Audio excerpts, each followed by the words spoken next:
I am so grateful for who and how you are. I think of all the times we have collaborated and conspired, we have dreamed and dared, we have wept and laughed together. And I just am thankful for who you are and how you are, and for taking time to be here. Would you say a word about who you are and why you do what you do? Well, hey, I'm Rodney Sadler. I am Associate Professor of Bible, Director of the Center for Social Justice and Reconciliation at Union Presbyterian Seminary in Charlotte, North Carolina.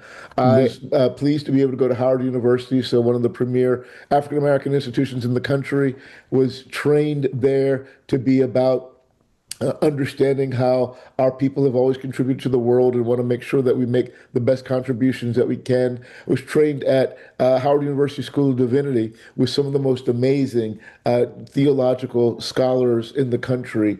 And they always talk to me about the theological commitments to bring about transformation. Worked closely with a number of people, one of whom was Kane Hope Felder. And I worked with something I helped him found when he started the Biblical Institute for Social Change. And it's been years later that I reflected on it, that it helped me to see that the Bible was not just for soul salvation, it was for social change.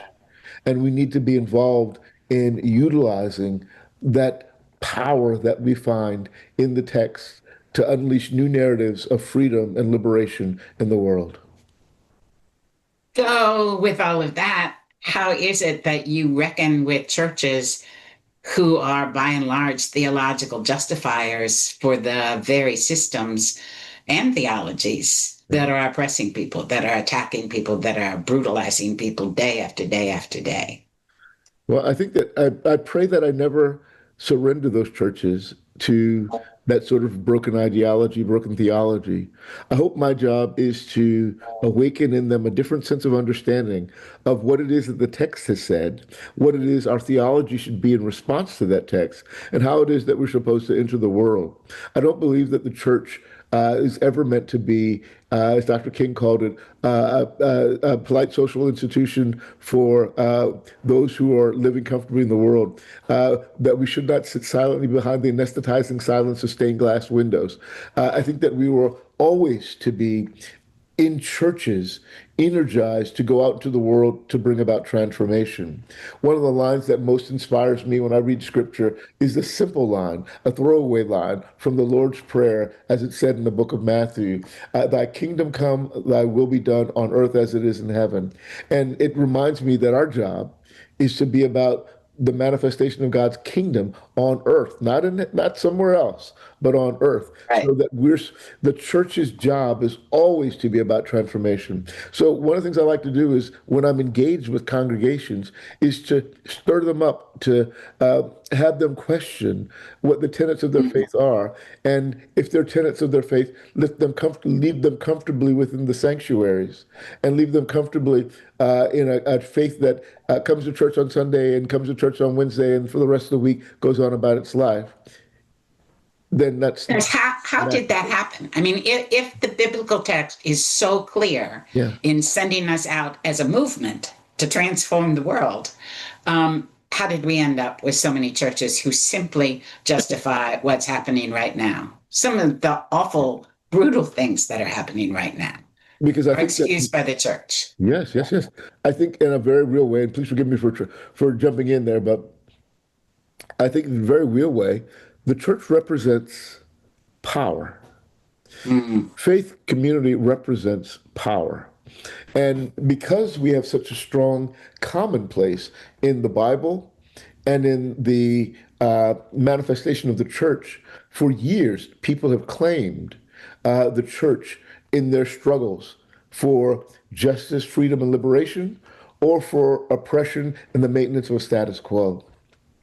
If you look at Frederick Douglass's 1845 Narrative Life of Frederick Douglass, the appendix thereof, as a great conversation where he talks about the difference between the two churches he saw. One of them was the slaveholding religion of the South, and the other was the Christianity of Christ. And between the two of these, you could see no possible opportunity for overlap.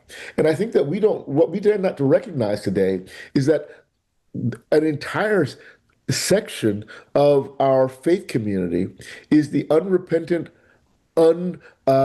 unconfessed children of the slaveholding religion of the South. We never dealt with these issues. We actually had the church in the aftermath of the Emancipation Proclamation, in the aftermath of the Civil War. The church is the institution that began to crystallize what the established racial boundaries would be that would eventually foster Jim Crow and the sort of segregationists in the South. And they used the biblical text to support it. People were intentionally misappropriating the text in order to support paradigms of oppression. Mhm. That's why I think that we, on the other side, need to say, no, no, no, no. This is not what Jesus said. This is not what Jesus talked about. How do we represent the authentic gospel of Jesus Christ? How do we make sure that we remind people about what the project of Jesus was? Jesus was not someone coming in to just sort of sneak in and save souls and go on about your life in a world that exists the way it is.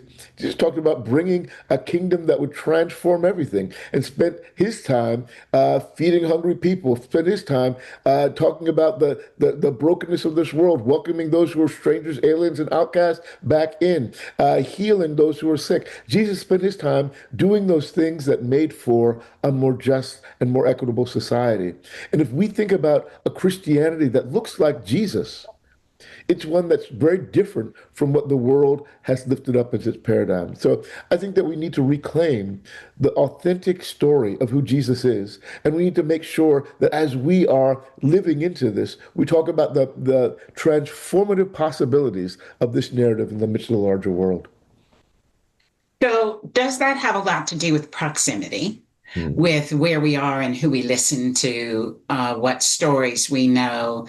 I mean, it strikes me that the church that is quick to justify executions, for example, and ongoing criminalization and imprisonment Mhm. claims a story of a man who was convicted on trumped up charges and who was caged and who was executed in a state sanctioned murder that was supported by the faith community.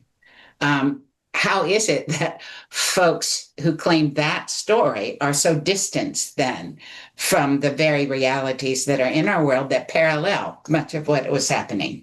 I That's a think of Howard Thurman, yeah. who used to argue that when we stand at a distance, we become theological justifiers for the very systems that have pushed people with their backs against the wall. The gospel, he argued, was born there, Mhm. as the prophets were with among the communities of people pushed by systems, by theologies, by structures, so that their backs are against the wall. When we move from there to a place of privilege, we lose the story and become the justifiers. Amen. What then do we do? And what's public theology got to do with any of that? And can you tell me that in a way as if I was somebody just standing on the street struggling with the way things are going? What's public theology got to do Yeah. with any of this? Thank you for that question. I don't know that I'll do great justice to it. I'm going to try, though. I'm going to start off by saying that I think what public theology has to do with it is a reminder that Jesus does not fit safely inside the four walls of the sanctuary, that Mm, Jesus needs to come out in the street and meet the people that are there. And the Jesus that we see was always in the streets meeting people there, was never, Jesus of the temple who just sort of sat there. Jesus was always in the streets involved and engaged. So I think reminding people of the necessary engagement in the larger world of who okay. Jesus was is a good place to begin. But then we again have to go back down and dig in deep on to the messages that Jesus raised. Jesus's primary ethos was premised on two different texts, and he made them very clear. When asked what the greatest commandment was, for example, in Luke chapter 10, the preface to the Good Samaritan narrative, Jesus he's actually told this by a lawyer, and he confirms it. In other passages, he makes it the claim himself that the primary law is to he's asked what is the greatest commandment, and he says love the Lord your God with all your heart, soul, your mind, your strength, from Deuteronomy 6:5, and love your neighbor as yourself from Leviticus 19:18b.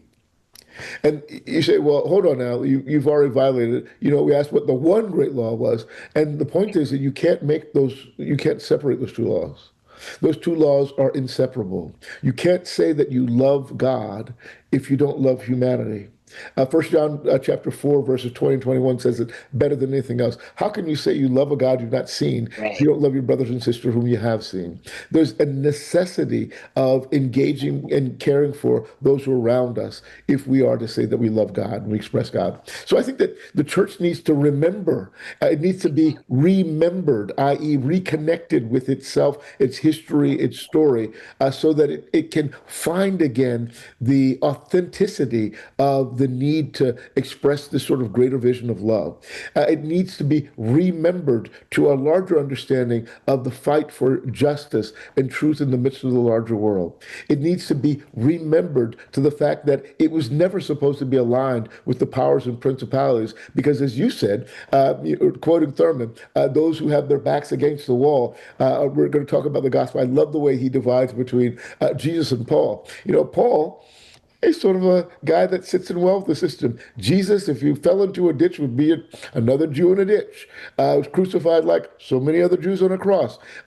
Jesus was a common person that dealt with the experiences of common people, that was trying to say we can have a better world too. And in the better world that we can have comes in reimagining how we see ourselves in the midst of this world in relationship to a God who's made us all worthy. So is that the heart of what you mean when you talk about a love revolution? Oh boy, thank you for that. A love revolution. So the concept of a love revolution, I'll be as honest with you as I can be. For me, it started off as I struggled with my feelings of hatred Mm. and my feelings of resentment and my feelings of incredible, overwhelming anger as I watched uh, Donald Trump take over a White House he did not deserve, nor is he qualified to run.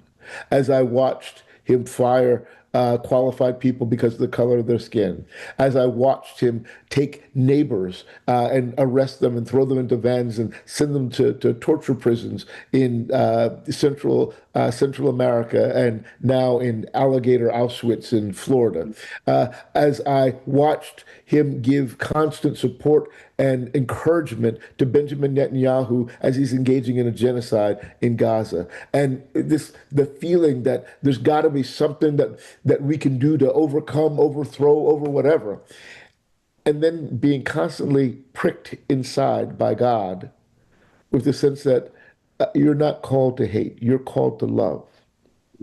And me wrestling with God and saying, well, what does that mean? I don't have any warm, fuzzy feelings for Donald Trump. I don't have any warm, fuzzy feelings for Benjamin Netanyahu. I don't have any warm, fuzzy feelings for any of these ideologues in the Heritage Foundation or in the American Legislative Exchange Council, or I can't feel that way. And God said, that's not what love is. And then God reminded me what love is it's this um, unimaginable, invisible force that ties us all together as human beings. It is the power that comes from God that connects us all to help us see that we are all expressions of the same being. Rastafarians might say it is the I and I, not I and you or I and thou, Martin Buber, but that we are all the same essential soul living in different beings, and that we need to find each other again. And that the suffering of one of us, as Dr. King says, we're connected in an inescapable network of mutuality, that we are fundamentally tied together so that the allowing of one person to suffer, injustice anywhere is a threat to justice everywhere. If we allow someone to suffer, it's impacts us as well. We are all linked together in this way. So a love revolution really is the opportunity to say that we need to reorient our minds away from seeing through the lenses of hatred. Hatred can't overcome hate. Only love can do that, Dr. King said. So how do we reimagine that love? How do we find that love again? And how do we manifest that love? And how do we do it not just in terms of one-on-one relationships, fostering friendships with those who might differ from us ideologically, systematically and working together with them to try to find a better way forward. But how do we do that on a grander scale? What does love look like as public policy? Well, I suggest that love as public policy looks like if you see hungry people, you got to feed them. And not just individuals that are needs, but if you see people who are working 40 hours a week and they can't feed themselves, then something's wrong systematically that needs to change.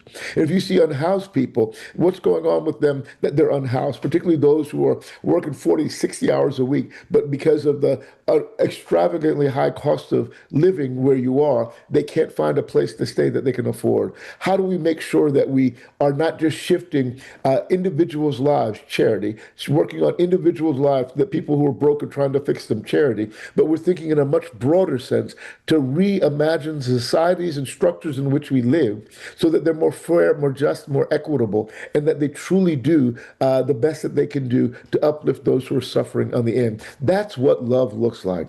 Love is a much broader concept, and it is meant to truly be a transformative force. I love the way Cornelius has become famous for saying justice is what love looks like in public. And that's so 100% true. If we can manifest that kind of love on a corporate level, if we can manifest that kind of vision of love on a much larger level, then I think it can be lead to a great transformation of the way that we live our lives in this world and help those who've been least lost, left out, broken on the side of the road, and often, far too often ignored in the current systems and structures that we have. So it seems to me that you're implying the Bible actually has things to say about wealth, about systems that perpetuate poverty, Yeah. and othering. Do you want to say more about that? I would love to. I wish I had Ched Myers here because Ched could say it much I better than know, I. yeah. He's a brilliant scholar in this regard. But I would say, yes, 120%. I think so much of what Jesus says has implications that are extraordinarily significant for issues financial. So many of the parables that Jesus tells, if you look at them carefully and you start to understand what's going on, they deal at their intrinsic core with notions of fostering a more just and more equitable society. One of the Mm, parables that I was wrestling with recently was the one about the landowner, the rich landowner. hmm Everybody says, well, he's an unfair man. He's an unfair man. At the beginning of the day, he goes out to the field and he hires a bunch of workers. And they say, well, what will you pay us? And he says, I'll pay you a denarii, a day's wages. And you say, okay, we'll agree. We'll work for that. That's what people get for a day's wage. We'll work for that. And then he goes out in the middle of the day and hires other people and says, I'll pay you what's fair. Goes out in the later part of the day and hires people and he says, I'll pay you what's fair. Goes at the end of the day, hires people and says, I'll pay you what's fair. At the end of the day, starts from the last ones and goes to the first. Everybody gets a denarii. The late people, the middle people, the early people, everybody gets a denarii. And the people that were hired first were like, what the heck? We thought you were going to give us more. You thought we were going to give us more. And he said, you gave us the same thing as everybody else. You're unjust. You're an unjust. And I mean, I struggled with that for a long time. And I was like, yeah, as a day laborer, I think I'd be a little upset, maybe getting the same thing that everybody else got. And then I sat back and I thought, huh, if a denarii is what people make for a day's labor, if a denarii is what would mean you could support yourself and your family and your household and make sure all your needs were met, then maybe the justice of that narrative is that God, as the owner, makes sure that everyone gets what they need to sustain them. And that the greater justice is that we all get those things that we need. We all get enough to survive. And that those of us who come early should not have an imagination of extra privilege and getting more because we got here earlier. Now, this is probably meant to talk about Jews and Gentiles at some level, but I'm not dealing with that right now. I want to deal with the financial implications.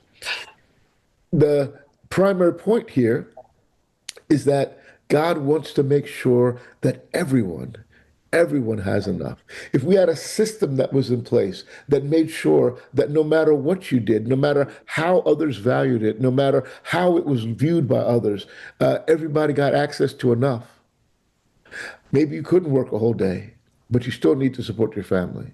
Maybe you couldn't work from 12 to six, but you still need to make sure that your children eat.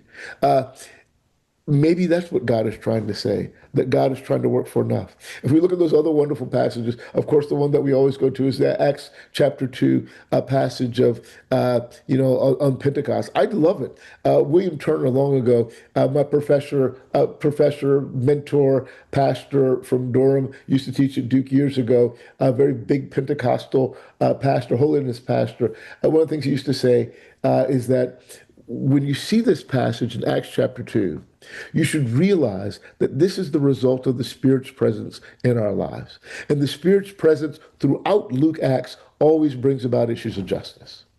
And so in this instance, the Spirit's infusing the people during Pentecost meant that there were different economic possibilities available to them. Such that at the end of this narrative, you see that everybody gives to those who have needs, so all needs are met, and they make sure that everyone has access to everything that they require. Everyone's got access to food. Everyone can fellowship together. Everyone makes sure that there's no debts that are lingering outside. This is a powerful narrative that God's Spirit is concerned about us in such a way as to make sure that we find a financial stability, that we all have access to enough. If we could live our lives as Christians in the contemporary world, enlivened by God's power in this way and God's concern for economic justice, dare I say, even economic parity, moving beyond notions of, oh, that sounds like a socialist idea, that sounds like communism. No, that sounds like Christianity. That's what Jesus started, and Jesus was around far longer than Karl Marx was. This is this is what the Lord has called for. Perhaps it would shift the way that we think about our economics and the way that we live our lives in the economic world. And I've often said that one of the most dangerous concepts that exists in our society, and one of the things that perpetuates the status quo the way it is the myth of scarcity, Mhm. that there's only Mhm. so much to go around, and that if we don't take as much as we possibly can all that we can get and sit on it, if we don't do that, then we're going to suffer and we're going to be left out. Perhaps what God wants us to see is that there's an abundance, that God has given us abundance, and that everybody can have enough in the midst of this larger world. And I think that that's where we're supposed to start as Christians. We're supposed to start with an understanding not just of the text, but the God that's behind the text, that desires us to have access to abundance, access to enough. And you're a Hebrew Bible scholar, and that seems to me the core of the Hebrew Bible of the prophets is create communities that have specific ways to have systems for equity, for making sure that everybody has enough.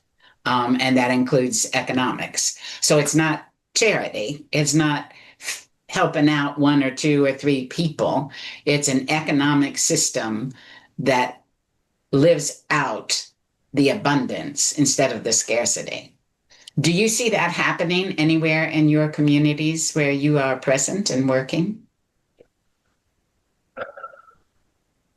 I see hints, perhaps, Mm. of it in places.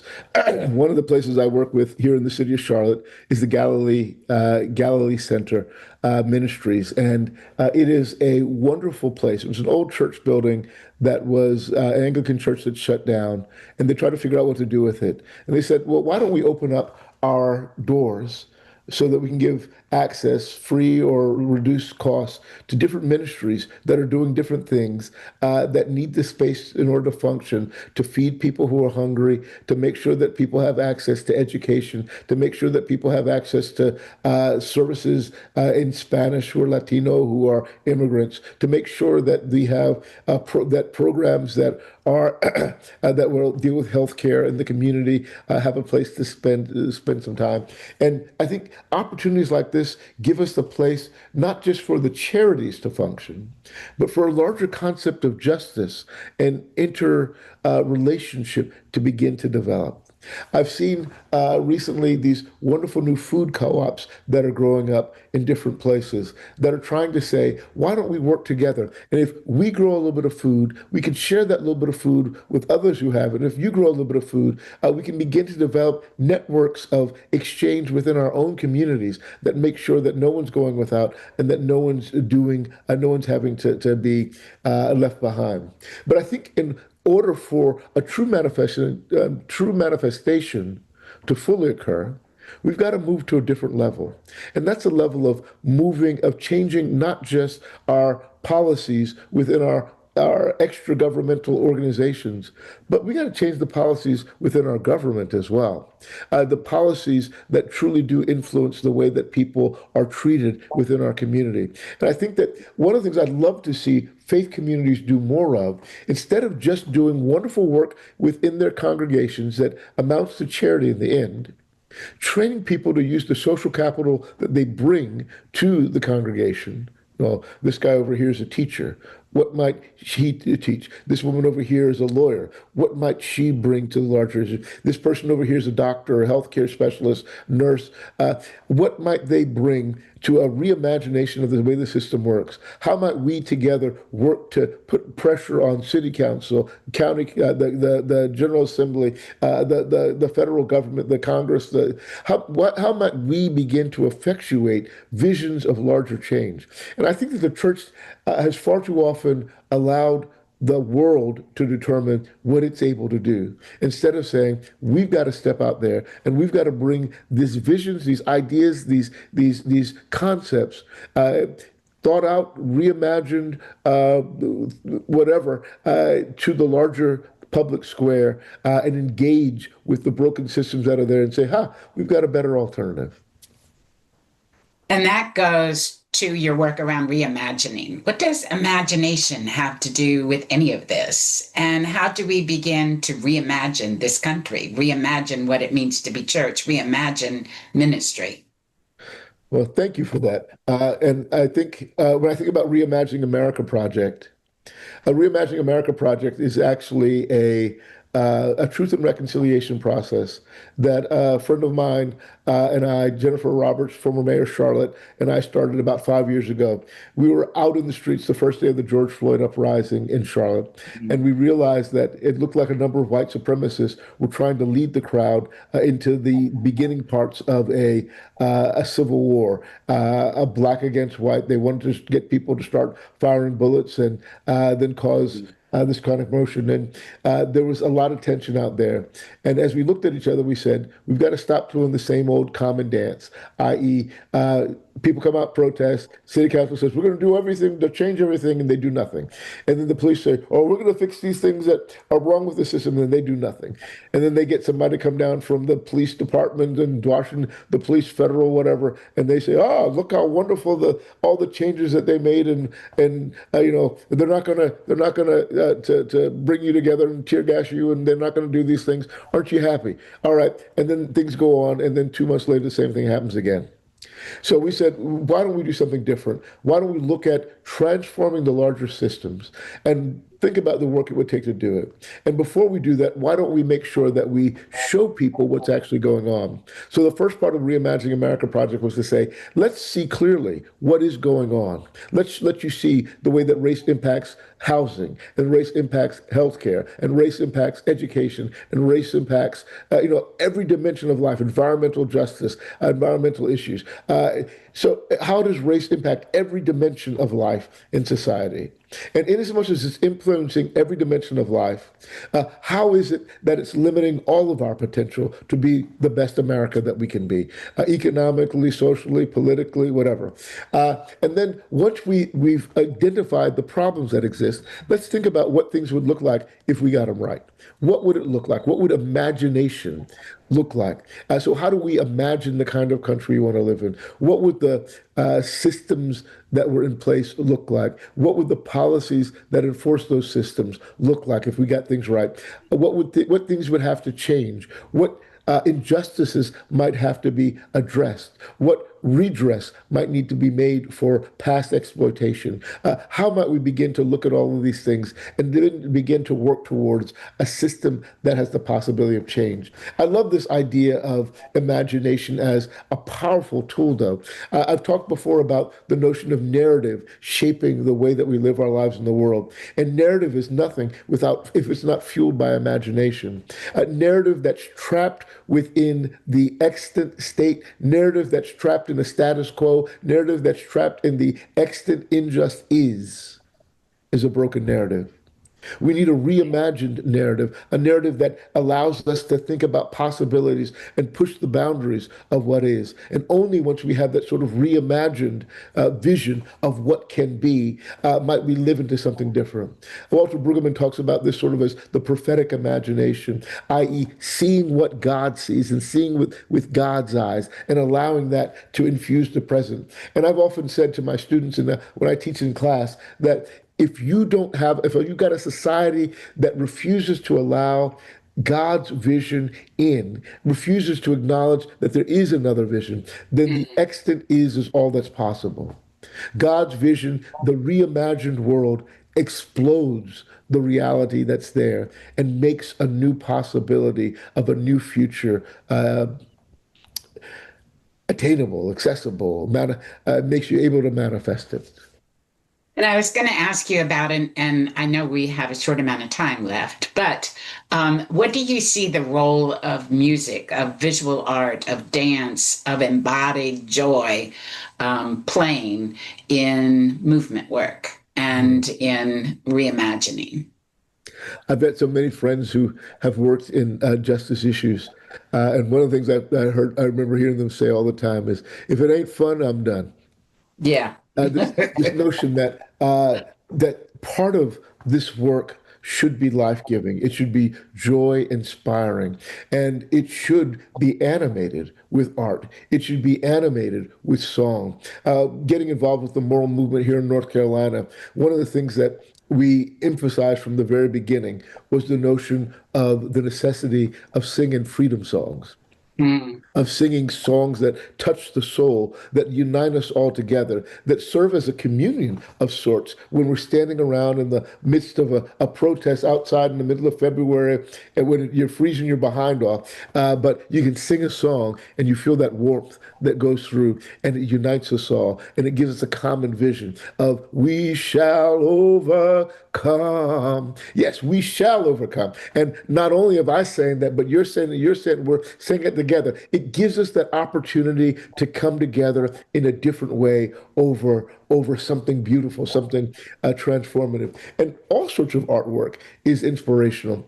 One of the things I love to do is to look at political satire and comedy and artwork. I mean, the cartoons that sometimes can say a whole lot more than I could say in a sermon in a half an hour in one frame. To allow that sort of art and artistry to open up your mind and give you a sense of a different kind of possibility. So I'd say that the aesthetic dimension is something that needs to be tapped into to help the imagination really reflect and think about what can be.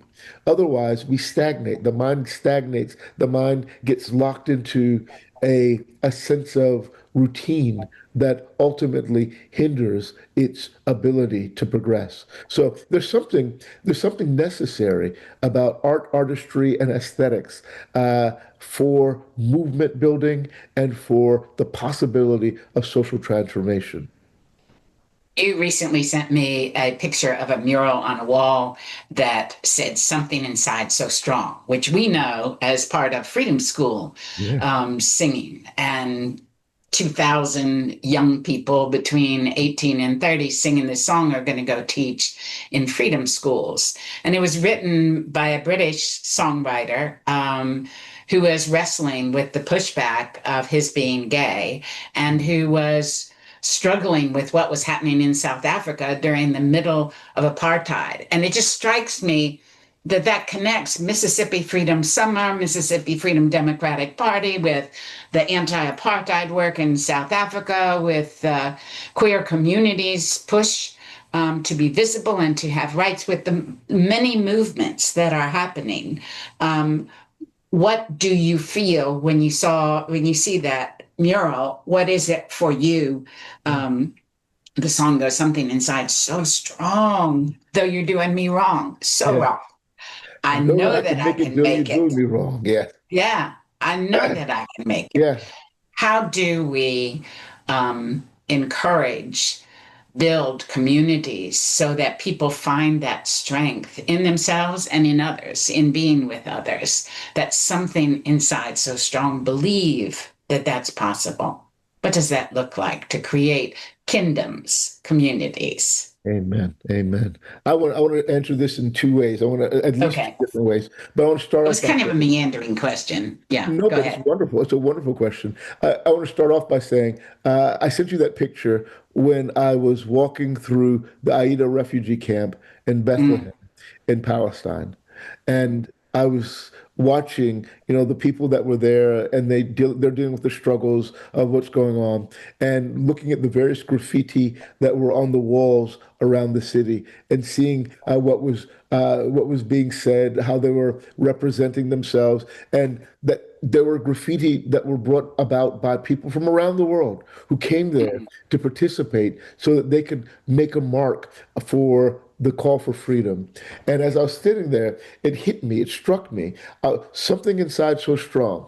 A song that was animating South African freedom fighters, yeah. a song that I sing when I used to hang out with you in Cleveland, not Cleveland, Tennessee, in Haley Farm, in Central Tennessee, in Eastern Tennessee, whatever. That would inspire me there. A song that I've heard in freedom schools across Charlotte as I've gone to speak in them at different points in time is a song that's being sung in Palestine. And what that said to me is that these are not different struggles. Right. It's all the same struggle for freedom, for human rights, for dignity, for life, for opportunity. That human possibility is emerging in all of these different societies. And in each and every one of them, they can find something in this same song that unites them. It was also, I also could have sent you a picture that I saw when I was standing in basically the ruins in Siloam, one of the historic Palestinian neighborhoods in the city of Jerusalem, looking at places that have been demolished by Israeli forces so that they could either do archaeological excavations or bring in more settlers into the midst of this Palestinian community. But as I'm standing here in Silwan and looking up, they have a project called the Eyes of Silwan, which are the martyrs' eyes looking back at what's going on. And there were martyrs from this community and martyrs from across Palestine and even as out in Gaza. And then there were the eyes, two eyes wrapped in brown skin that I saw. And I was like, whose eyes are those? And they were like, those are the eyes of George Floyd.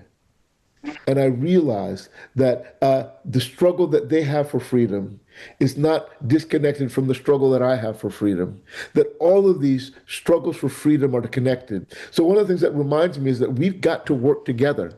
We've got to work together to recognize that by partnering with the South Africans, black South Africans and colored South Africans who are seeking a better life in the midst of a world where 80% of the land is still owned by white South Africans and they don't have those opportunities to thrive. We've got to work with Dalits in India who are the former untouchables, those people who are still struggling at the bottom of society to realize that they've got to have equal rights and justice among people who look just like them, but who treat them differently. We've got to realize that standing with the people of Palestine and standing with the people who are immigrants in this country who are being abused and standing, it's all the same struggle. The LGBTQIA plus community. We all need to stand together. We all need to work together. And we might not think that we have everything in common when we look at each other. And when we stand separated, we may not understand the struggles of others. But we need to recognize that we may not look alike, but we are a community of condition. And a community of condition is a group of people who are reacted to by the world in the same way. If you've been alienated, you've been ostracized, you've been oppressed, you've been put down, you've been run aside, you've been cast out, you are part of a community.